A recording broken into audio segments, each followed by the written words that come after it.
Welcome to Our Two Cents. We're your hosts, Charlie and Christian. We're going to address a very popular topic at the moment. Should we get rid of the penny? Realistically, how often do you actually use a penny?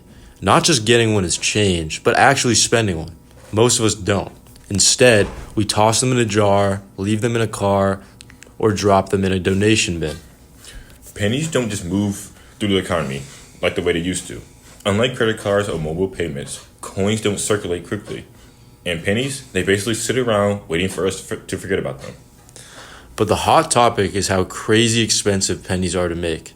In 2024 alone, the U.S. Mint spent $85.3 million producing them, and each penny costs 3.7 cents to make. That's right, we're making money that's worth way less than it costs to produce. Even President Trump called it wasteful and ordered the Treasury to stop minting new pennies. The removal of pennies affects us because prices could rise in the citation aspect. 0.99 cents could be a thing in the past affecting my spending habits and what I would or would not buy. The main effect for me would truly be habits. There would be more government spending, being able to shift resources into a new direction. And it's not just pennies. The nickel is actually statistically worse. Each one costs 14 cents to make. So, if we get rid of the penny, people will start using more nickels to fill in the gaps, which could make them even more expensive to produce. It's like fixing one problem just to create another. Other countries have already figured this out.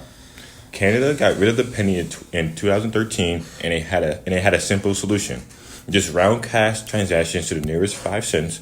So if your total was $10.92, you pay $10.90. If it was $10.97, you pay $11.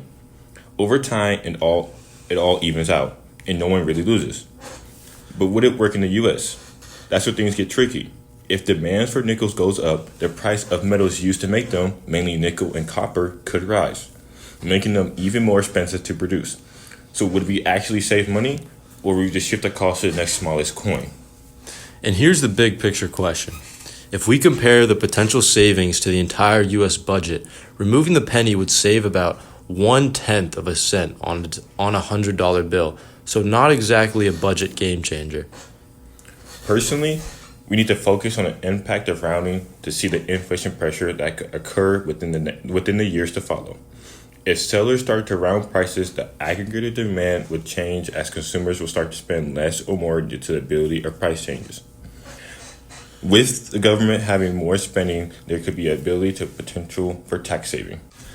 We hope you learned something new and had a good time listening to our podcast. Thank you for listening To Our Two Cents.